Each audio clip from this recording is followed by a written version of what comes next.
22 লাখেরও বেশি ক্ষুদে খেলোয়াড়দের নিয়ে অনুষ্ঠিত ফুটবল টুর্নামেন্টকে বিশ্ব রেকর্ডের জন্য আবেদন করতে যাচ্ছে সরকার। রেকর্ডের পাশাপাশি তৃণমূল থেকে নতুন ফুটবল প্রতিভা খুঁজে বের করতে এই উদ্যোগ মাইল ফলক হতে পারে। এর জন্য দক্ষ কোচ ও স্কাউটিং ব্যবস্থাও যুক্ত করার পরামর্শ জাতীয় দলের ফুটবলারদের। ফরহাদ বিন নূর রিপোর্ট করেছেন। বিশ্বকাপ এলেই ফুটবল উন্মাদনা দেশ জুড়ে। তরুণ যুবক কিংবা প্রবীণদের পাশাপাশি সেই উন্মাদনায় সামিল হয় কোমলমতি শিশুরাও। পাড়া মহল্লা থেকে শুরু করে স্কুলের মাঠ সর্বত্রই ছড়িয়ে পড়ে ফুটবলের রঙিন আবহ। বিশ্বকাপের মূল পর্বে খেলার স্বপ্ন পূরণ করতে পারেনি বাংলাদেশ, কিন্তু ফুটবলের প্রতি ভালোবাসা আর আবেগে কখনোই পিছিয়ে নেই এদেশের মানুষ। সেই ভালোবাসার বীজ এবার ছড়িয়ে দেওয়া হয়েছে দেশের লাখো শিশুর হৃদয়ে। এবার প্রাথমিক বিদ্যালয়ের 22 লাখ শিক্ষার্থীকে নিয়ে আয়োজন করা হয় দেশের সবচেয়ে বড় স্কুল ভিত্তিক ফুটবল টুর্নামেন্ট।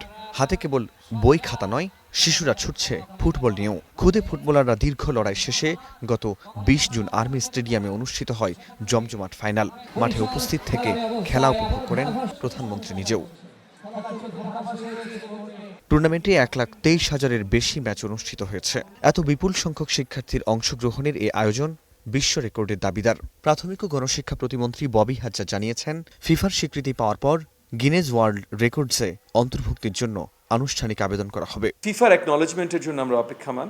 ফিফার অ্যাকনলেজমেন্ট আসলে সেটার ভিত্তিতে আমাদের এটাও চিন্তা আছে যে ফিফার তালিকায় কত বড় টুর্নামেন্ট এটা, তার ভিত্তিতে আমরা গিনেস বুক অফ ওয়ার্ল্ড রেকর্ডসের সাথেও যোগাযোগ করব যে সেটা এখানে অন্তর্ভুক্ত হতে পারে কিনা।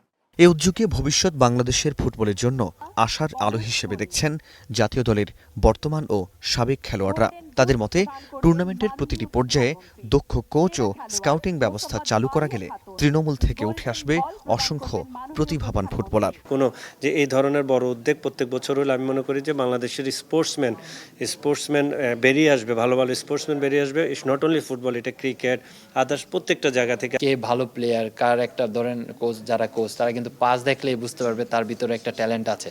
তো সেই ক্ষেত্রে আমি বলবো যে এরকম একটা সিস্টেম যদি রানিং থাকে এবং প্রক্রিয়াতে করা হয়, তাহলে আমার মনে হয় যে প্লেয়ারদেরকে হান্ট করার জন্য very easy to find out ভালো প্লেয়ার। রেকর্ড গড়ার গল্পের চেয়েও বড় বিষয়, এই টুর্নামেন্ট হয়তো খুঁজে দেবে বাংলাদেশের ভবিষ্যৎ ফুটবলের নায়কদের। ফরহাদ বিন নূর, স্টার নিউজ, ঢাকা।